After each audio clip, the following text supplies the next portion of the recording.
Start. Good morning, everyone.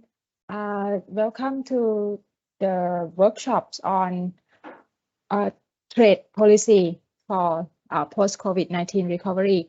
And today we have Dr. Jan Duval, Chief of Trade Policy and Facilitation Section of the Trade Investment and Innovation Division of ESCAP, for introducing you to the workshop.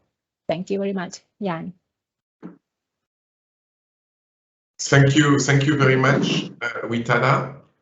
So it seems that we have a little bit of connectivity problems, as I could see. So let's try and make sure that this is fixed. I hope it's only on my side. But very good morning to all of you from Bangkok and from ESCAP, and welcome to this workshop on trade and trade policy analysis for the post-COVID-19 recovery. As Witada mentioned, I'm Jan Duval. I'm the Chief of Trade Policy and Facilitation in the Trade Investment and Innovation Division at ESCAP. ESCAP is a regional branch of the United Nations Secretariat for Asia and the Pacific, and we have a long-standing program on trade policy and facilitation. So I think, as you know, the COVID-19 crisis has affected the development of the economies in the region very deeply, and unfortunately it continues to do so, right? As you think we are all aware of the new variants that just came and that is sending new shockwaves through the various economies in the region, but also the world, right? International trade has been recognized as a key means of implementation of the Sustainable Development Agenda 2030, which was adopted by all UN member states. And then, interestingly, during the COVID-19 crisis, it has provided a lifeline for many member states to actually start recovering from the crisis and mitigating the impact of the crisis, in particular in terms of enabling access to medical goods, masks, and now vaccines, things that could not possibly be produced efficiently in every economy domestically.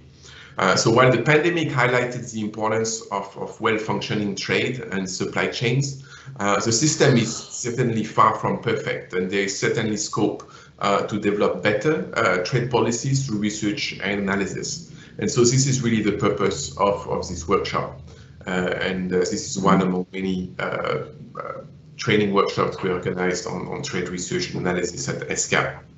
These workshops aims at building capacity for evidence-based trade policy making. And we are very pleased to organize this particular workshop in close collaboration with ADB, the Asian Development Bank, and OECD, the Organization for Economic Cooperation and Development, this year. Virtual events have their challenges and limitations, but my personal findings after 2 years of doing so many of those is that they also have a lot of benefits, right? In particular, they make it easier to bridge physical distance, enabling quite a number of people who otherwise would not be able to bring to the physical workshops we organized. And also it helps deepen interagency collaboration. And I really think this workshop is a good example. So the workshop will focus on global value chain analysis as well as digital trade regulations, two key areas for post-COVID-19 recovery and development. I'd like to thank ADB and OECD for their collaboration in those areas, not only for the workshop, but we are doing a lot of joint collaboration and work, as you will see also during the workshop.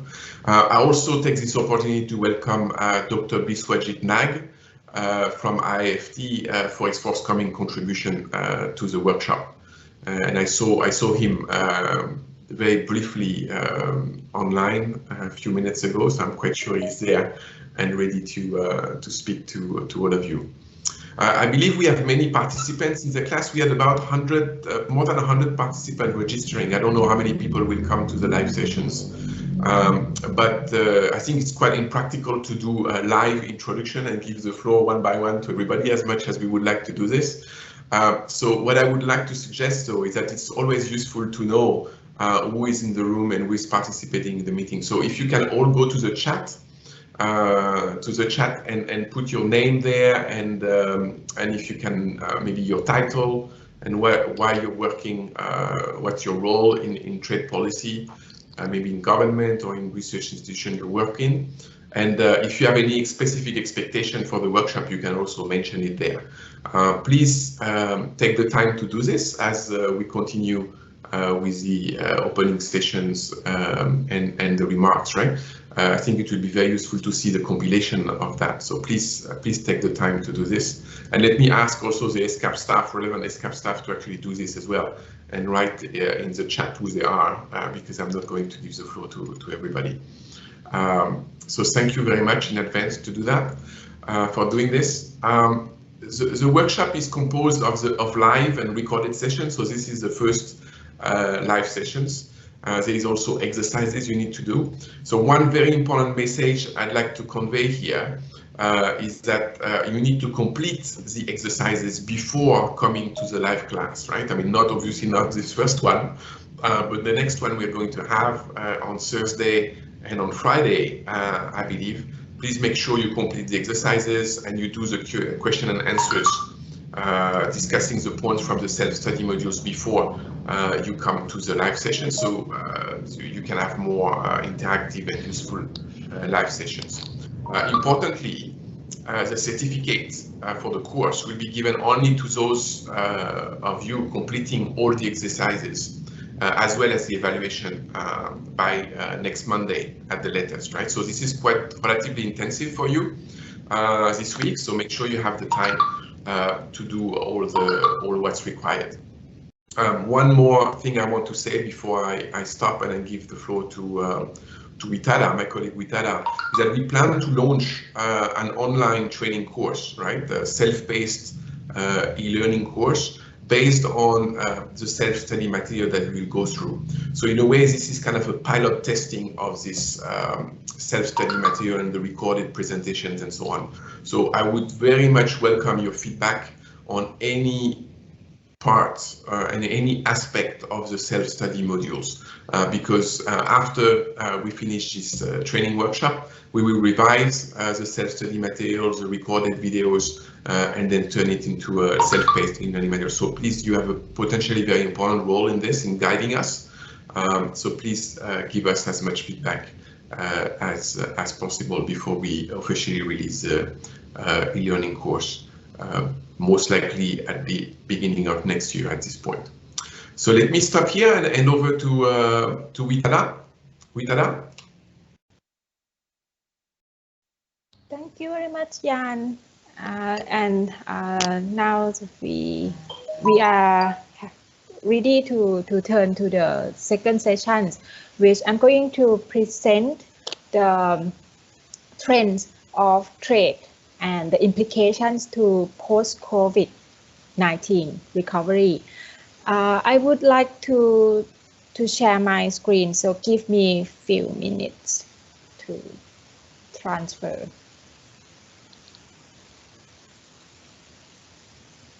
Okay, so I hope you see my screen now. This the material that I used for presenting these sessions is based on our new publication just released early few weeks ago. It is the Asia Pacific Trade Investment Trends, which we have 4 publications in the series. We have already released trends on trade in goods, trade in service, and in trade agreements. Soon we will release the foreign direct investment outlook. So if you find any part of my presentations need more information, you know where to go to, right? That's the link is given below. First of all, what happens in the past years and what will happen in next year. We have found that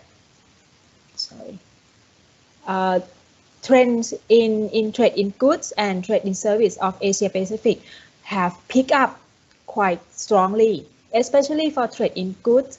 We have stronger trade value than the pre-pandemic year already. The growth in nominal terms has reached 20% for both export and import. In real terms, when we get rid of all the price effects, the volume of trades in Asia Pacific has picked up by 7 to 8%. For trade in service, it has picked up as well, although it's less than trade in goods. Mainly it is because of travel service has not yet recovered. We have not reached the pre-pandemic level of export and imports in service, but in terms of rate of growth, it's quite high, about 10%. But this is remain below pre-pandemic, and some country has lost nearly 90% of their service export value compared to pre-pandemic level, especially in the travel exporting country. The region still keeps its strong positions in relative terms compared to the rest of the world. The region, Asia Pacific, has captured 41% of goods exports and 25% of service exports in 2021. In terms of status, we remain net exporters of goods and net importers of service. For global import shares, the Asia Pacific region captures 37% of goods imports and 30% of service imports. For 2022, things remain quite fragile at the moment. So we do expect that trade will continue to recover, but maybe more modest than this year, and pretty much of downside risk is looming the forecast. We expect trade in goods will grow about 5 to 6% in volume terms. There are risks that might deteriorate this forecast if the new variants turn up to become uncontrollable. So I think we also concerns about this across the world, and there are also other risks that looming. The prospect of global and regional trade since pre-pandemic, that is trade tensions, is not easily to fade away. On top of that, we have seen macroeconomic instability, especially in the financial markets with high inflations in many countries, especially in the US. We have financial instability and risks in China financial markets. We have the tendency of more downside pressure next year from scaling back of fiscal stimulus. So countries with limited fiscal policy space will be more exposed to these risks, and they also exposed to structural disadvantage to cope with the prolonged health crisis plus the digital shocks that are coming their way.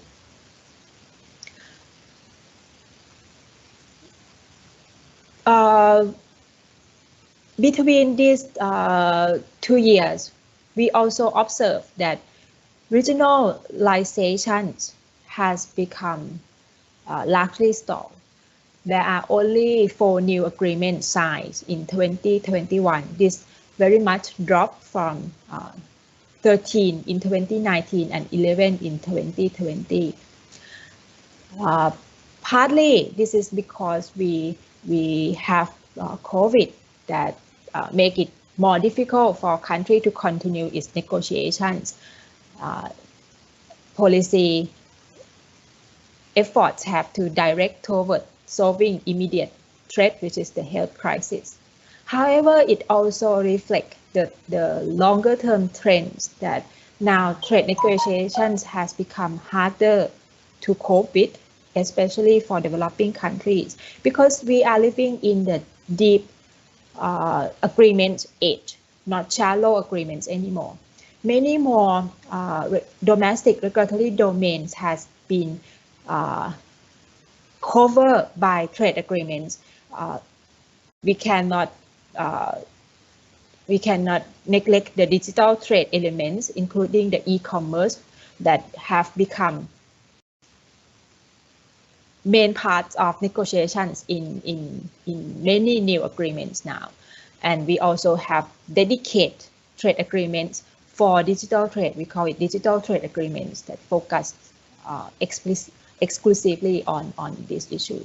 So this digital trade will cover many, will cut across many domestic regulations, and it will become harder for policy and regulators to keep track and to ensure fair competition in the domestic markets. Many of these issues will be discussed in the second part of this workshop. How this short-term trends and long-term trends is interplay. The publication have going back checking speculative thoughts on the long-term trends.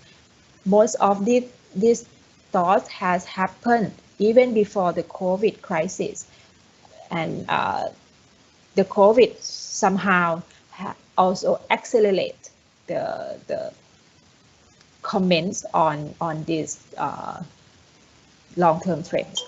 One of the main big trends people have been commenting about is about DVC reconfigurations. So the publication has gone into checking whether there is start to be materialized about the comments on whether DVC is shortening, whether there is reducing dependency on China as a source of supply, and what are the worrisome factors that still be there. So first on the shortening of the DVCs, as we know that longer DVC has been blamed as the source of supply chain disruptions risks because the longer chains has more bottlenecks and more prone to potential upstream disruptions. The supply chain crunch in 2020 after China, which is the important production hub, has been shut down for a while, spark more criticisms on efficiency-driven mode of supply chains, and people has been speculating that more investment will be made to build up resiliencies in the supply chains. There will be shortening of supply chains. There will be relocation of supply chains. So after 2 years, what has happened? We have been trying to find evidence, and we still see that there is not yet clear evidence emerged of massive DVC restructures or transfer away from China and from East Asia Pacific regions.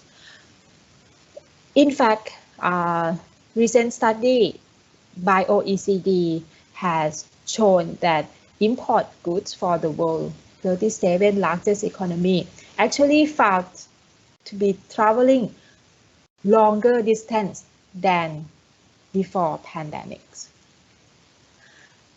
The repeated surveys on business intentions to make new investments still see small proportion of large business and small proportion of multinational company indicate that shortening DVC as a solution for their supply chain resilience. We only found 6% of large business in APEC and 14% of World Bank surveys.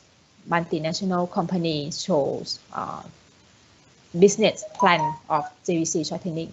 In contrast, the number for business showing their intentions to diversify source of supply is more significant. There are 27% of large business in APEC regions and 25% of SMEs in the region show that they are going to diversify their source of supplies. And most mention diversify location is from China to China +1, and that +1 is mainly in East Asia, especially Southeast Asia. Vietnam is the #1, mentioning as the second or third source of supplies to many multinational firms now.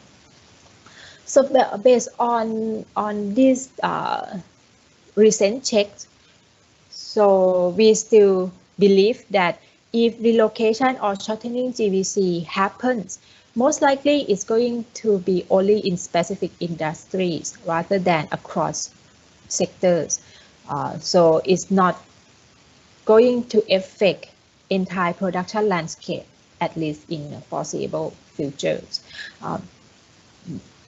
There are reasons for this. DVCs has embedded with a lot of fixed and sunk costs. So for the firms to relocate from one country to the other country, they have to make sure that shocks they are going to face is going to be permanent. And that would make them internalizing those risks into their investment decisions.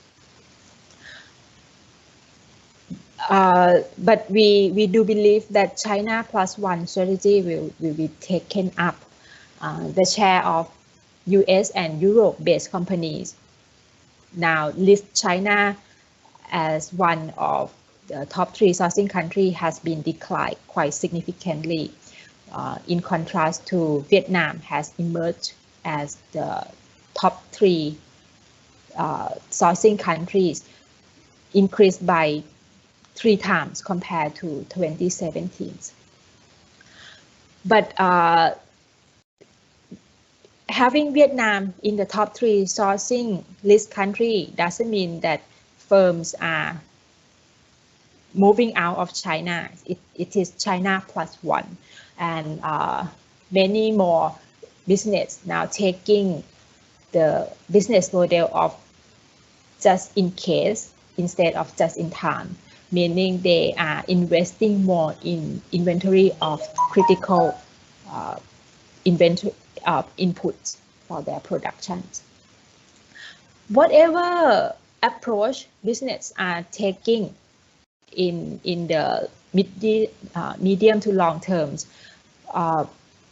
whatever it is all indicate to one implications that cost of DVC's productions will be rising, and that will be passed on to consumers, and that cost tend to be sizable as well. In addition to these trends, we are worrying that worrisome factors tend to drag on, and it could become permanent shocks that affect long-term decisions of firms in DVCs. And we have listed 4 main factors that we will need to keep eyes on. These are inequality inequality are accelerated by technology, digital transformations, and it's on top of that COVID that hurt country unequally would also accelerate those inequality gaps to be significant more than what we expect before. With the higher inequality, it will be no surprise that protectionisms and trade tensions will have their momentum stronger. We see growing protectionisms, not declining. US-China trade tensions has expanded to technology tensions, and especially when digital techs come into play, this tensions is going to become more significant. On top of this, climate risk is something over horizontals. It may pose opportunity to some new locations and pose threats to existing locations. When we say new opportunities, we are meaning that some location may perceive as better in providing insurance against climate disasters. For example, the global warming that raised the sea level would expect to hurt coastal transportation routes, but favor transpolar passage. So new transportation hubs, new production hubs might move over the long terms if this climate risk is taken up seriously by firms. Also, the push for decarbonization of economy will add incentive for shorter value chains for the firms that have to incorporate carbon costs into their logistic and transportation costs. On the other hand, for cost reasons from the stronger climate policies, some business may think of transferring production to other countries with lesser emission constraints.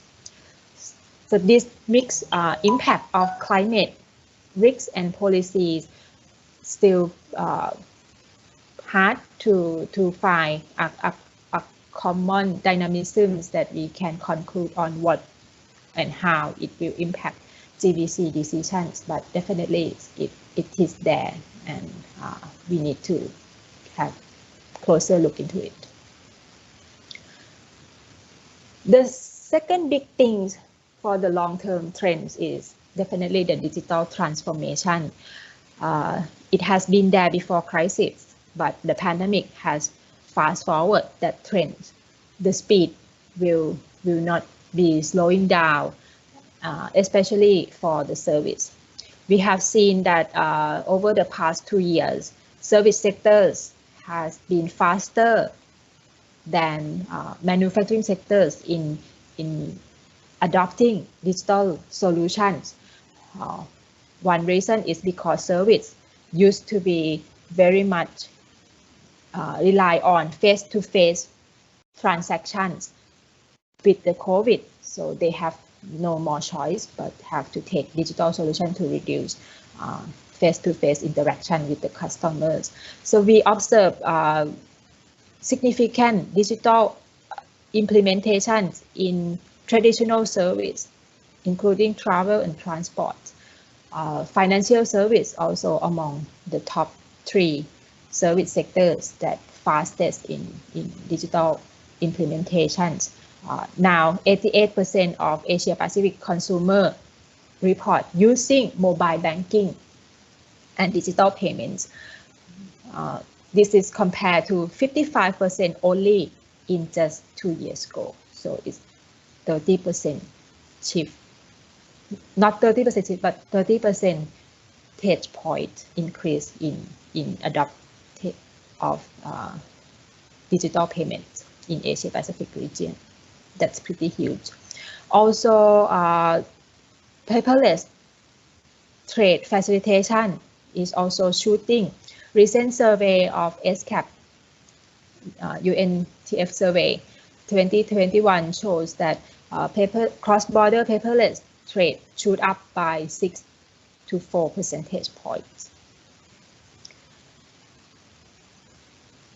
In terms of trade negotiations, we have seen many more trade agreements include e-commerce provisions. Many countries in the region has party to exclusive agreements on digital, especially Singapore.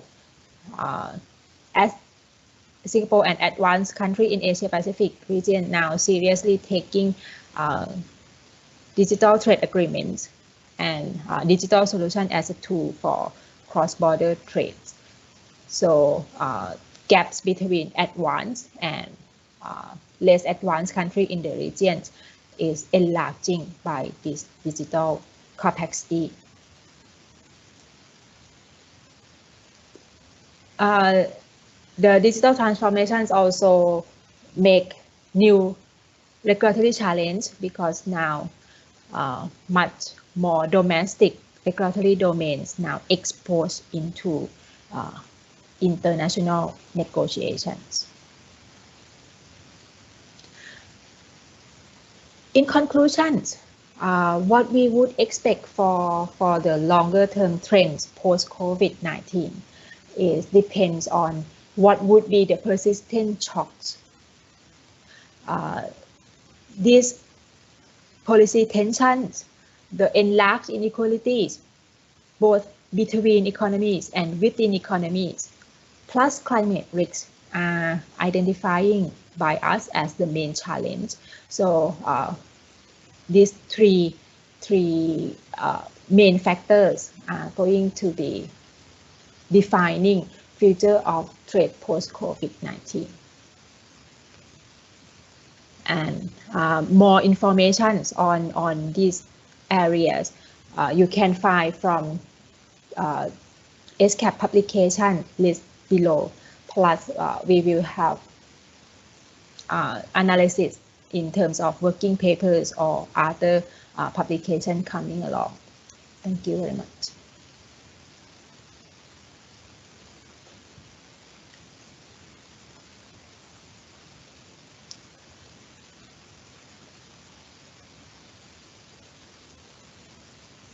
Hi. So now I'm open for the questions if you may have. You could raise your hand if you want to speak.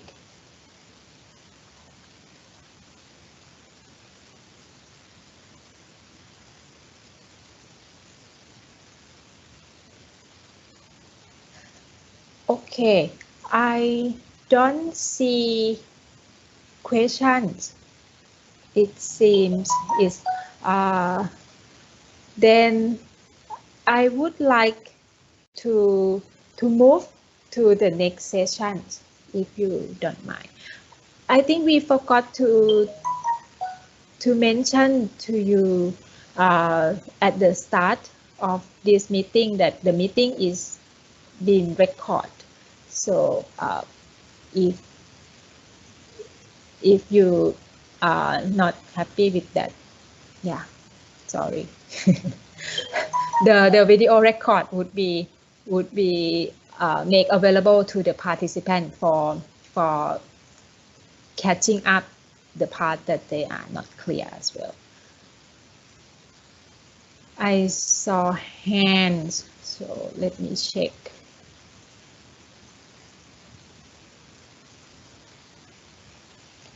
Sola, you would like to ask, right? Okay, good.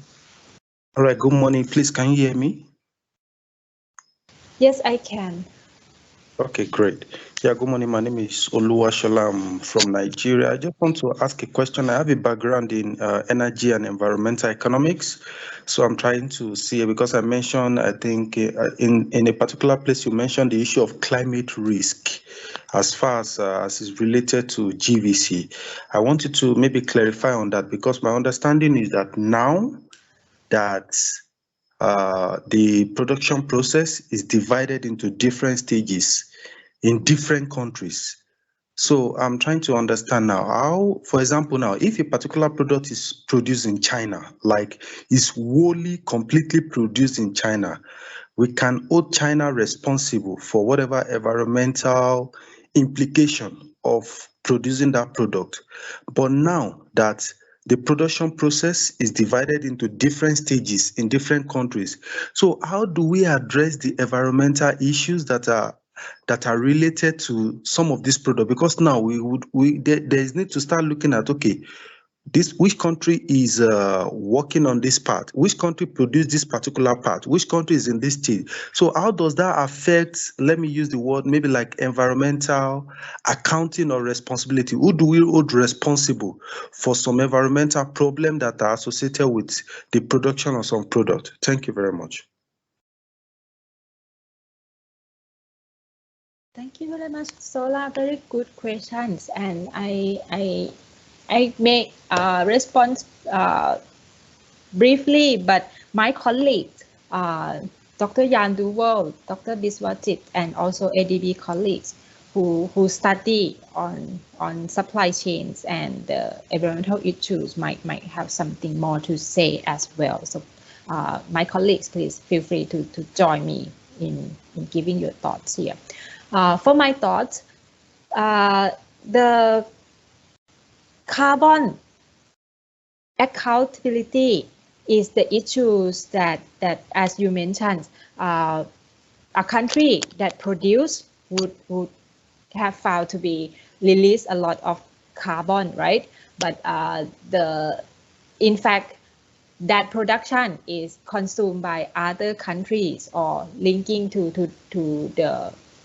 the directions of multinational firms in other countries, and that's pretty much the comments that country like China, who has been the production hubs, is referring to. They have to be responsible for carbon emissions for the world who wants to consume things.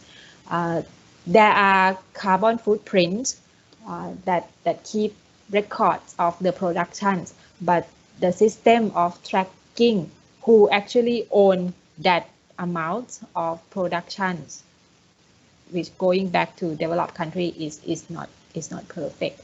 So yes, it is a problem that global value chains with having production hubs in certain regions would found to be responsible for unclear accountability on carbon. However, the system of carbon credit and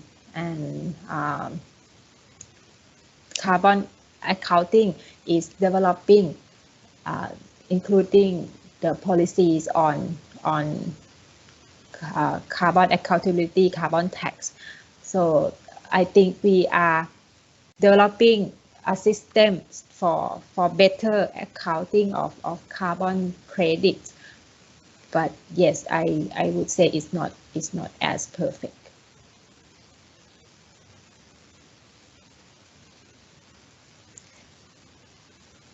In the longer terms, the technologies in China and in many countries are now shifting as well. That's one good thing. As you can see, is that for example, auto vehicles, you will rarely see the fossil fuel vehicles. I think by next 5 years, China or Japan will have very little productions for the fossil fuel car. So technology is changing. So that's one good thing.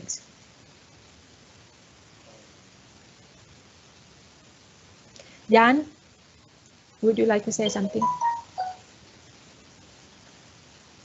Yeah, I just put an answer in the chat room, so I'm not going. I mean, I don't want to repeat it, but I mean, what we find in our studies and estimation, right, is that at the end of the day, I mean, the best solution is this global price on carbon, putting global price on carbon, right? But there is obviously a lot of political difficulties in getting this through and putting it in place, right? So I think step by step, countries at the national level, in small groups at the regional level, will be putting prices on carbon more and more. And unfortunately or fortunately, they will also put border taxes, right, on carbon. That's what the European Union is moving towards, and I think many countries will do this to avoid carbon leakages, right? No direct, very easy answer to those very complex issues, right? But I encourage you to take a look at the publications we just issued, actually, with UNCTAD and UNEP on climate smart trade. That can, I think, give you some good ideas for how to contribute from a research and analysis in this area. Thank you.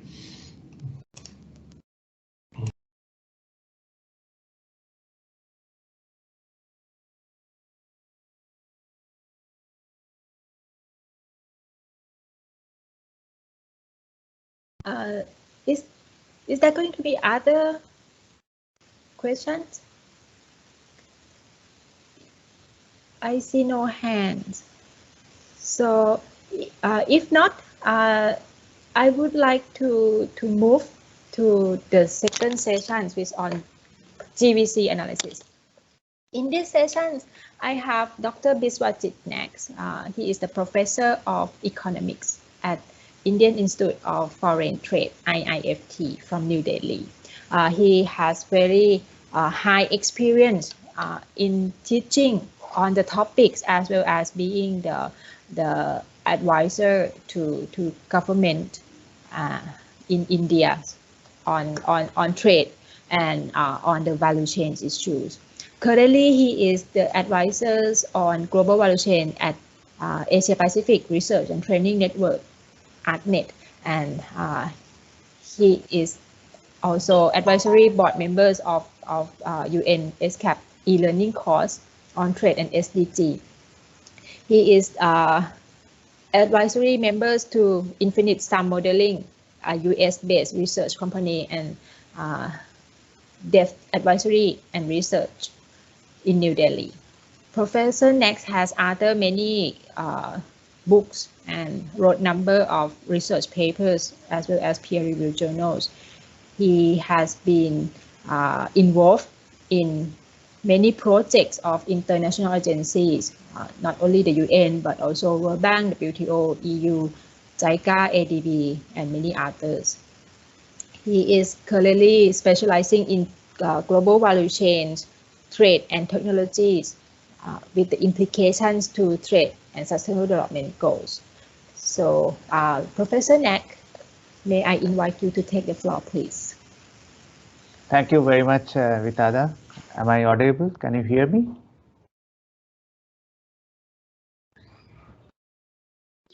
Yes, clearly. Okay, and thanks to Ian as well. Could you please allow me to share my PowerPoint, or you will upload it from your side? Yes. Biswajit, I see one hand, maybe. Yeah, you can just go ahead with that. Yeah. Sarah?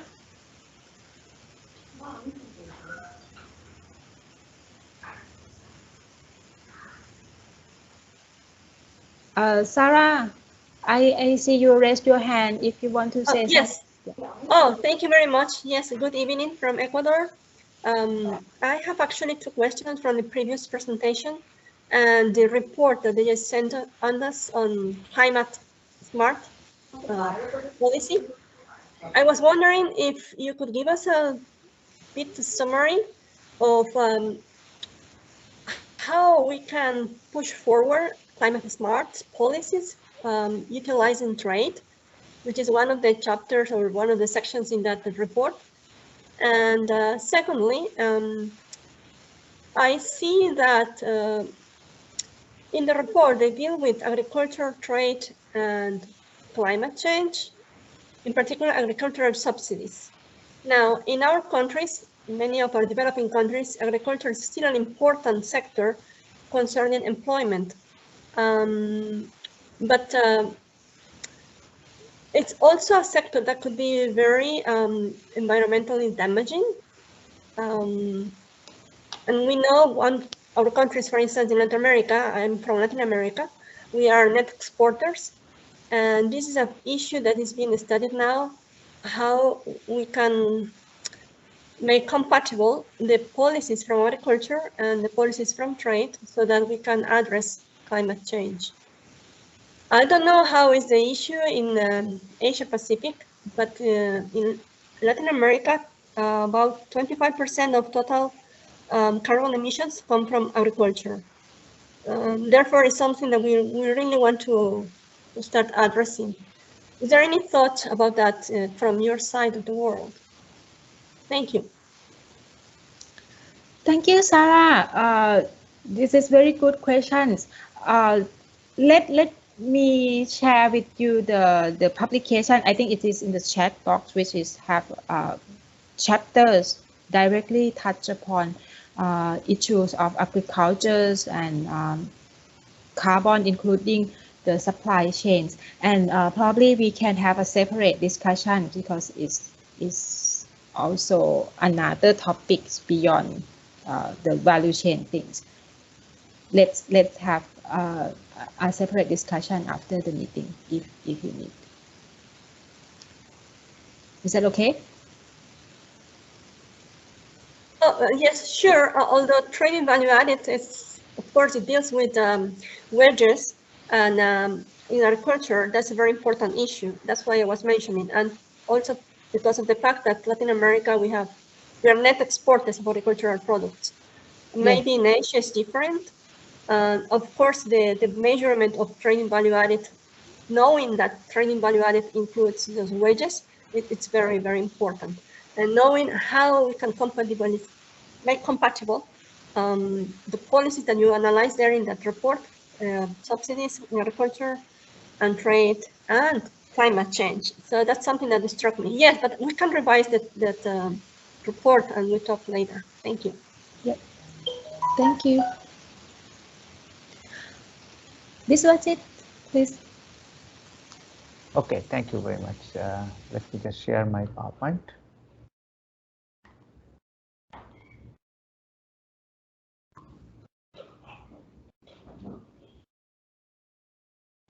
Yeah, is it visible now?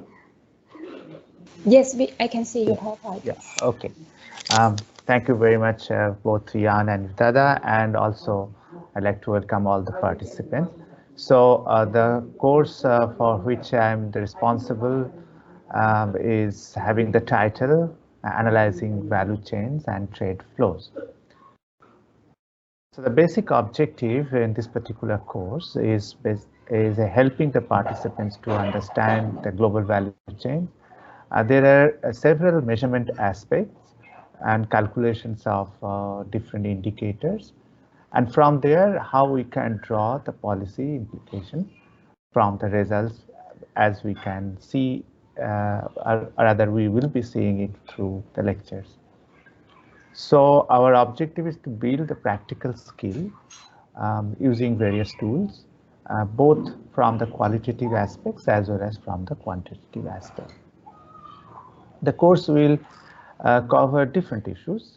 We'll start with the backgrounds and concepts used in the GVC literature. It's a new literature and it is evolving very fast, both from the micro aspects as well as the macro aspects. The macro aspects actually take into account the trade policy and the macroeconomic policies. And the micro issues basically from the farm's perspective. And we'll also look into different approaches to comprehend these concepts. For example, there could be concepts like survey methods. There could be farm-related data analysis as well as trade data analysis. So first, we'll try to understand the difference between the gross trade and the value-added trade, and then we'll learn a little bit about inter-country input-output table and how actually we can separate the trade in value added. So one of the major issue is the double counting in gross trade. So we'll try to separate the double counting. Even if you are not handling the trade data in depth, sometimes the policymakers need to understand what is this double counting and why this double counting is happening. But for researchers, as I see in the list of participants, there are several researchers. Double counting calculation is an important thing. And for many countries, actually, when they are into global value chain, the double counting may be less. But if they are back and forth several times, trade is happening, especially on parts and components, as we can see in Southeast Asia, the double counting could be very high. So in that case, the gross trade will be significantly overestimated. From the basic understanding of backward and forward linkage, we will also try to understand the implication of two popularly used indicators. One is GVC participation and GVC position. That over the time, how the country's participation has changed and how country's position has also changed. I think, Vitada in her presentation made it very clear that, the global value chain is getting shortened. So it's basically a kind of a neighborhood regional value chain. We are seeing there is a lot of focus in that, basically to reduce the risk. And also, from there, we can get a lot of policy linkages. Some of the policies are nicely briefed and summarized by Vitada already. So we'll look into the firm's perspective, for example, risk management issues, skill development issues, and we have also seen the questions answered on the climate issues, because climate change is going to have a significant impact on the global value chain.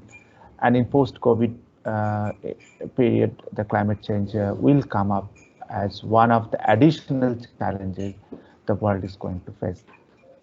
As we know that the standard ideas regarding trade in climate change is coming from one of the theories is pollution heaven hypothesis, in which the polluting industries move from the countries where the environmental policy, having strict environmental policies, to countries where the emission norms are relatively loose, or maybe there may be an absence of policy.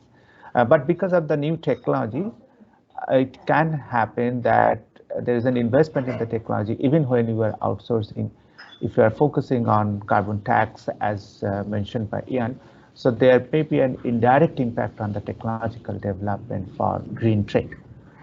So those could be the possible policy dynamics which we can predict in the coming years.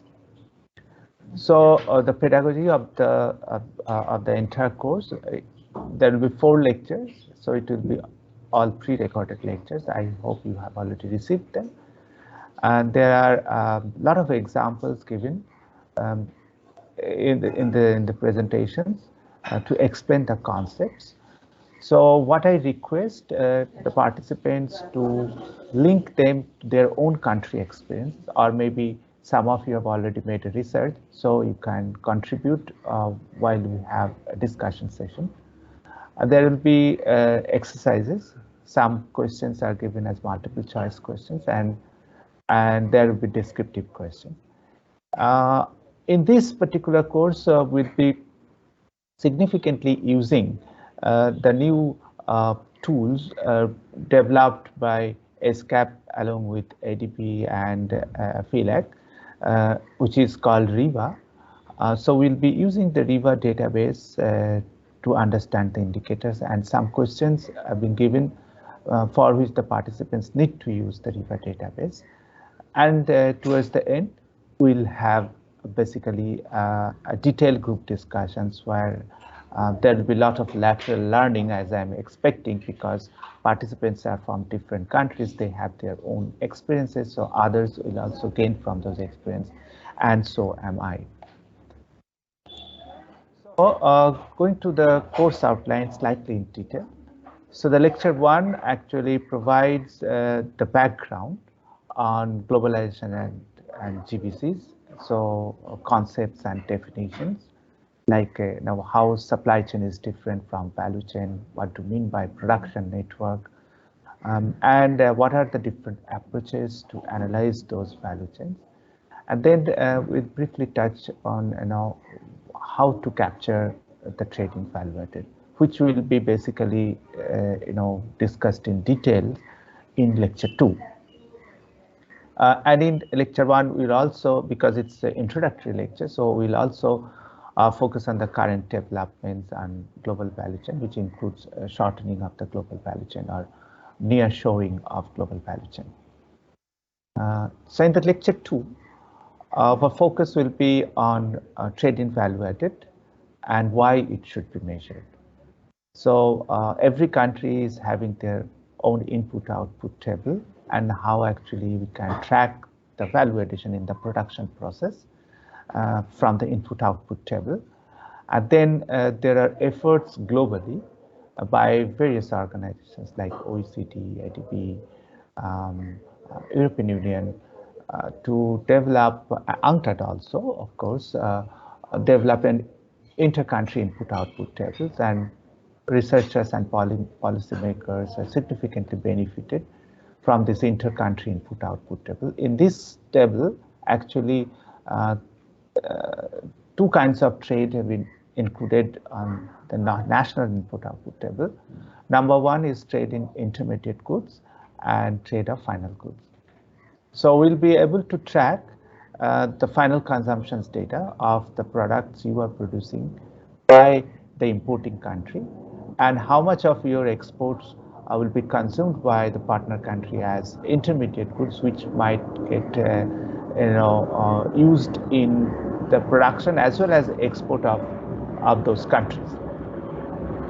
And we'll do a little bit of matrix algebra or linear algebra to explain how to extract the trade in value added from them. So these are basically giving you a kind of a framework that how the big database actually works, and for that actually we require a good computer programming, but someone has already done the work for us. For example, the Riva database actually is using the ADB inter-country input-output table, and through the command mode, actually, they will be able to give us the data what you want, and how the double counting, how much is the double counting between the trade.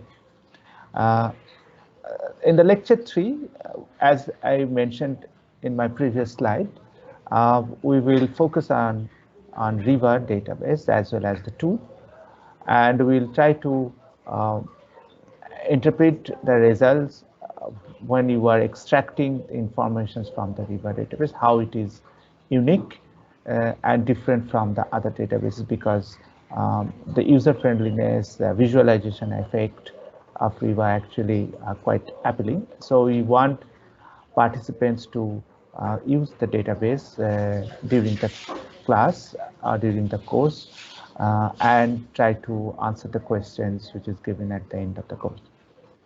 So here I'll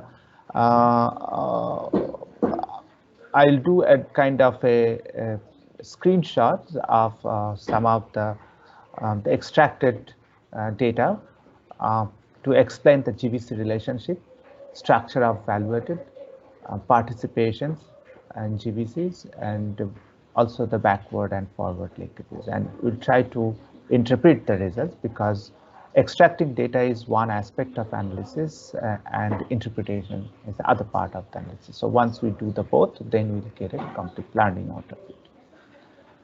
So in the last lecture, the lecture 4, we look into the policy linkages. We'll try to get a holistic view first, and then we'll go in detail at some of the aspects, like how fragmentations and optimum policies can be linked, because sometimes the lack of fragmentations or maybe significant fragmentations, but policies are catching up. So there could be some challenges. We'll focus on that. And then protectionism and rising trade costs has been mentioned both by by Ian and Ivtada. We'll look into it. And also the limitation of trade policy instruments sometimes to push global value chain. The countries may focus on subsidies or some kind of an incentives which may not be WTO compatible. So there is a need for rethinking on the policy instruments, how actually can make a particular sector more can have a participatory role in the global value chain. Of course, trade facilitation is important, and the competitiveness of the service sector, which is basically a complementary policy. Unless you have a good service sector competition policy, you won't be able to get the fruit from the participation in global value chain. Global value chain actually helps companies to do a lot of upgrading, like process or product upgrading, functional upgrading. So innovation is basically in the heart of the global value chain. So unless there is an innovation, countries cannot move from downstream to the upstream, where actually most of the values are residing. So how innovations policies can be linked with the global value chain policies also an important aspects. And I request participants to think of their country experiences in this particular case. Investment is very important, and as we have just started discussing about climate change, so the new investment in green technology, even when you are outsourcing, is very important. Trade agreements is an important role, and has been mentioned by Vitada already. And we will also touch upon some of the complementary policies, including the digital platform. I think Vitada already also mentioned about e-commerce, and here actually we'll focus on B2B, business to business trade, using the digital platform, cross-country trade, using the digital platform, and how service sector plays an important role in it. So the course will try to cover both the policy aspects as well as the quantitative aspects of global value chain, and also will help you to learn how to use the RIVA database. So what are the key takeaways? So one of the most important things is that whether there is pandemic or there is no pandemic, global value chain is the reality of 21st century. This is the way the trade has been evolving and will also evolve. Only thing that maybe the structure of value chain may change. And in this particular structure, the role of small and medium enterprises become very important. So in most of the countries, SMEs are deprived of funds, deprived of their capability of networking, deprived of technology. So global value chain may provide some opportunities for these SMEs. But for that, what is very important, that what would be the relationship between the lead players, most of the time which are multinational companies, and their linkages with these SMEs. So these requires a deeper understanding. So the course will try to provide the hint that in which way the SMEs can be linked, and how policy environment or policy ecosystems can be developed where SMEs can actually can have a fruitful linkage with the lead players. This also provide a kind of an idea that different policies need to be brought in one place. There could be a lot of overlapping. There could be a lot of interdependence among the policies. It's not only the trade policies and the industrial policies, but like transport policies, innovations, and skill development are actually very important. In fact, in the last chapter, actually, we'll focus significantly on the skill development, and here the role of government, private sector, as well as civil society becoming very important. Like, as more and more trade will be done through a digital platform. So the new technologies need to be understood fast. So what could be the framework for skill development could be an important thing to think about. Researchers can identify the data sources, like, here we'll show you the possible data sources like, IORA database, OECD TIVA database, along with the RIVA tools.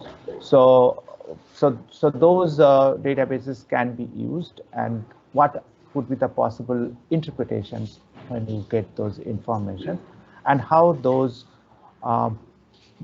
study results can feed into the trade negotiation. As mentioned earlier, that the course is going to focus both at the macro level, which is sector level strategy. Suppose the government wants to develop a particular sector and think that they should be part of the global value chain. So what would be the possible policy, and what would be the role of firm, because firm also need to play an important role. So both the lead firms as well as the SMEs, their linkages are very important. And this is going to reorient the entire global value chain, as been mentioned that China Plus, or maybe the similar way in Europe also, more linkages with the East European economies. We can think of developing a new supply chain between Africa and Asia. So those are the areas where actually maybe I'll just leave my thoughts there for better discussions during the Q&A session. Okay, that's all from my side. Over to you, Vitala. Thank you very much, Biswajit. Very nice introductions to the course. The participants, you may receive the course material for all these 4 lectures, and also one there are four self-study lectures mentioned by Dr. Biswajit, and there are another one package on RIVA platforms, which is split into several short videos. So that would be sharing to you by the email sending from Wanarat. Wanarat, you may please also list down where to get into those materials again in the chat box for people who do not observe their email. Each of the self-packaged exercise contain specific. Each of the self-study module have their dedicated exercise. So please complete all those exercises and also make discussion points, which we will discuss in the live sessions on Wednesday. We would like to have your discussion points in order to select one and preparing in-depth analysis if you ask very good questions. So could you please send the discussion points or questions to Wanarat by email before 6 p.m. tomorrow? We would be highly appreciated, and it would allow us to have enough time to prepare in-depth answer to any of your good questions. So in the chat, Wanarat has already put the link to the video and to the exercise of each module, so you can access from there as well as from the email. Later today, there will be additional materials to be used for the second half of the workshop, which is the digital part. So if you have time after you complete all these DVC modules, you can go through that digital material, digital self-study as well, because it's quite a lot of materials to read and to follow on the second half of the modules.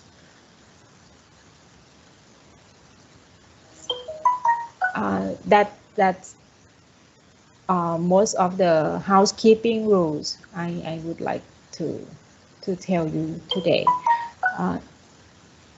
Would you have any question? Please feel free to ask.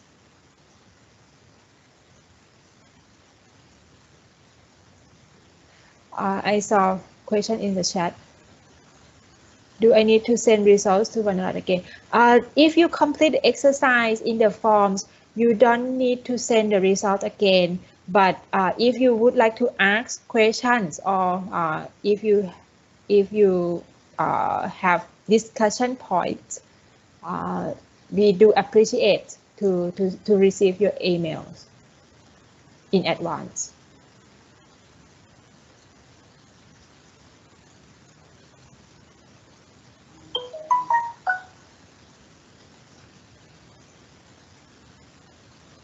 Okay, I think there's no more question. So I would end our live class today, and I would like to thank very much for Dr. Jan Duval and Dr. Biswajit, and we will meet you all again on Wednesday. I think the session start at 9 a.m. so earlier than today class. So apology for colleagues who are in inconvenient time zones, and I thank all of you for joining us today.